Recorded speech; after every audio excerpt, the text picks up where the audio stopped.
Purva Kandam. Dashamukha enters Lanka.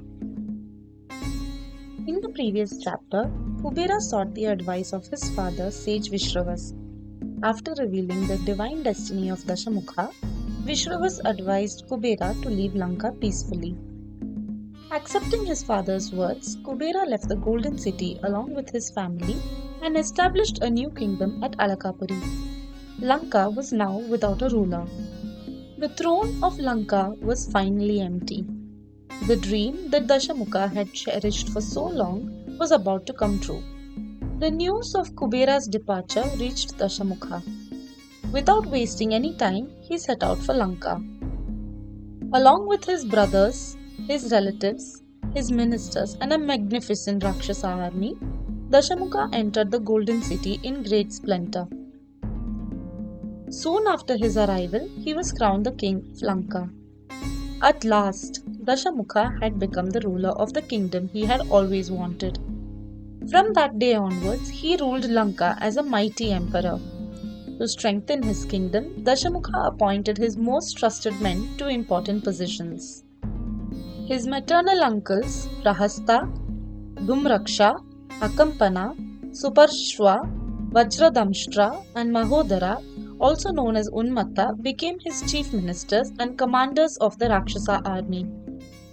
Everything seemed perfect, but there was one thing that continued to trouble him: his younger brother, Kumbhakarna. The mighty warrior remained trapped in a deep sleep because of Brahma's boon. Dashamukha could not bear to see his powerful brother spend his life asleep. One day, he went to Lord Brahma and prayed for a solution.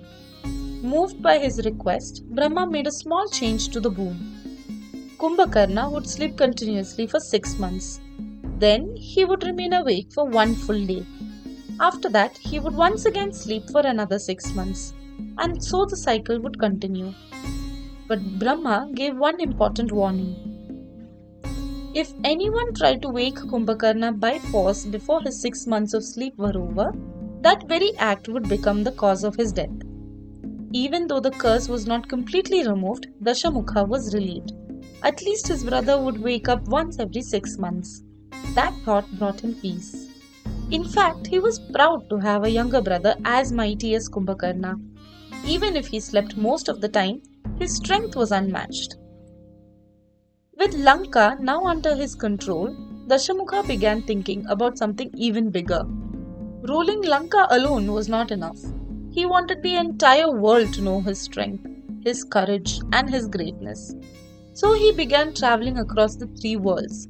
Wherever he went, he threatened those who stood against him, intimidated powerful kingdoms, and oppressed everyone who opposed him. Very soon, the name Dashamukha itself became a reason to fear. The Devas feared him, the Gandharvas feared him, the Kinnaras feared him, even the mighty Asuras, the Danavas, and the Daityas began to fear the growing power of the king of Lanka. Dashamukha's rise had only just begun.